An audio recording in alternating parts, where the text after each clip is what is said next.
Hola, soy Aline y en esta cápsula, que es la segunda del taller, vamos a hablar de interculturalidad crítica, que es uno de los ejes articuladores de la NEM y uno de los sustentos principales que busca que las escuelas construyan a través de su programa analítico, ya que este programa lo hacen con base también en la realidad y las necesidades de la comunidad, y entonces construyan esta interculturalidad crítica. A partir del programa, entonces, se busca construir capacidades en las y los alumnos y las familias y que se fomente la construcción, por ejemplo, de sociedades en donde las mujeres y los hombres sean una parte de la sociedad democrática y justa, y que esa sociedad, empezando por la escolar, reconozca que todas las vidas, las culturas, etcétera, son igualmente importantes y dignas de ser vividas. Y no importa la etnia, la lengua, el género, las ideas, las tradiciones, la familia, y tener en cuenta que todos son igualmente importantes. Todo esto se lleva a cabo dentro de los 7 ejes articuladores, pero hoy hablaremos de este que es interculturalidad crítica. Pero no olvidemos que se busca construir un pensamiento crítico, ¿no? Que permita que alumnos y alumnas puedan problematizar la realidad y cuestionar, por ejemplo, el papel de los saberes, de los conocimientos y las posturas de los temas de estudio que se estén llevando a cabo en el aula. Turbino en el 2004 habla de que la interculturalidad crítica no es un concepto, es más bien una forma de comportarse. Más que una idea, es una actitud, ¿ok? Es una propuesta ética. Una de las reflexiones que se nos pide que hagamos en este taller es comprender, por ejemplo, la diferencia entre multiculturalidad o interculturalidad de la interculturalidad crítica. La multiculturalidad e interculturalidad reconocen que hay diferentes culturas, pero el eje del que parten es el de la cultura hegemónica y dominante. Antonio Gramsci, en la primera mitad del siglo pasado, hablaba, por ejemplo, de cómo la cultura dominante impone y logra universalizar los intereses de esa cultura dominante y los valores como la visión del mundo, dejando en un segundo término, por ejemplo, la visión, la cultura, etcétera, de las pequeñas culturas.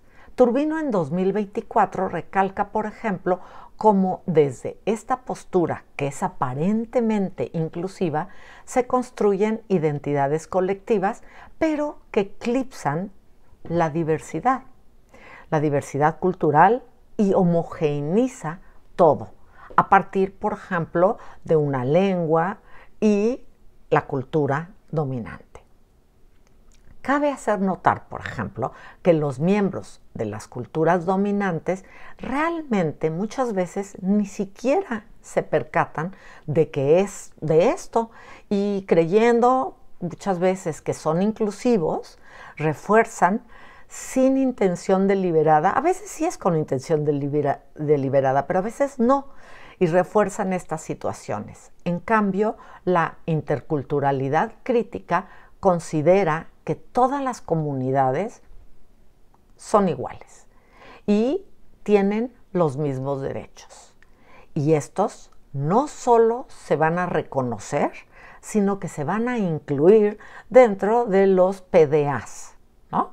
Las tradiciones y la forma de ver el mundo de las diferentes comunidades en los programas analíticos que construimos y que construiremos. Walsh en 2009 y Jorge Viaña en 2010 hablan de que la interculturalidad crítica es un proyecto que siempre está en constante construcción y que no solo va a reconocer a las culturas, sino que va a valorar sus comportamientos, sus formas de vida y que van a ser un ejemplo alternativo para todas las sociedades modernas.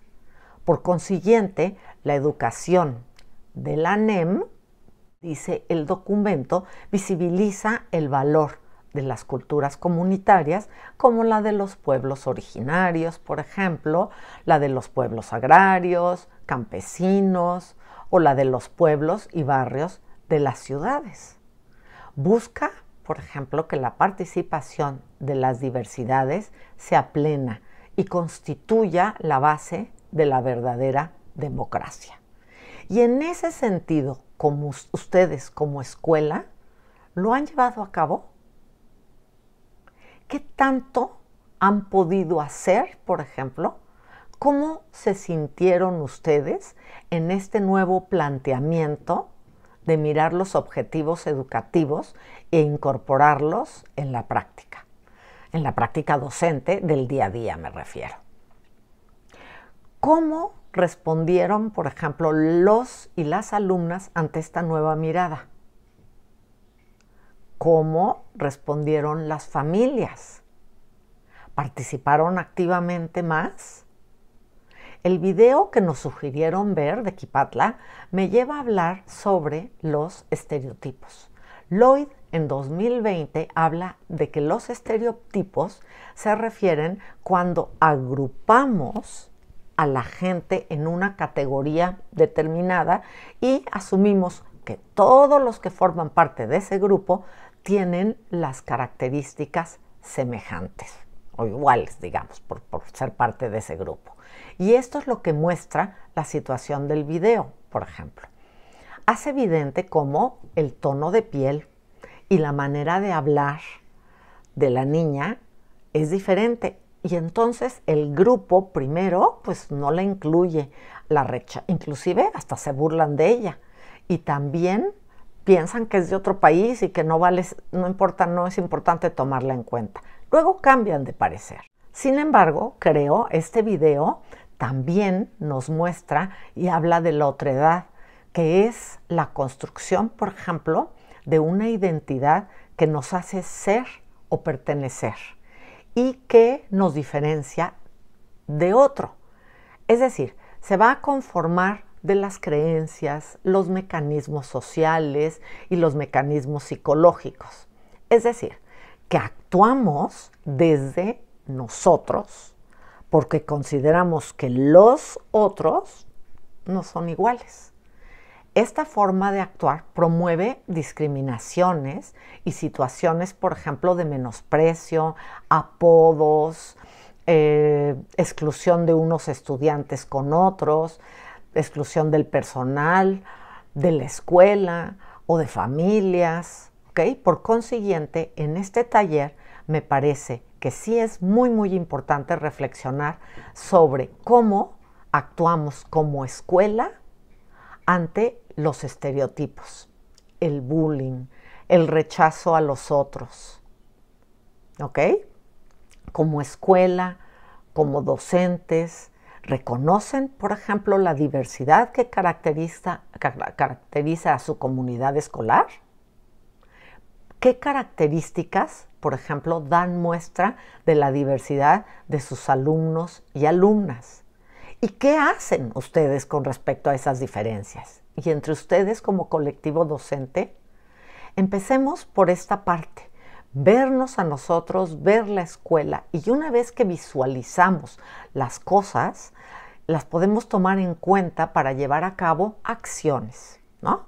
Además, incluir estrategias, herramientas, charlas, actividades, etcétera, que serán dentro de nuestro programa analítico del próximo ciclo escolar.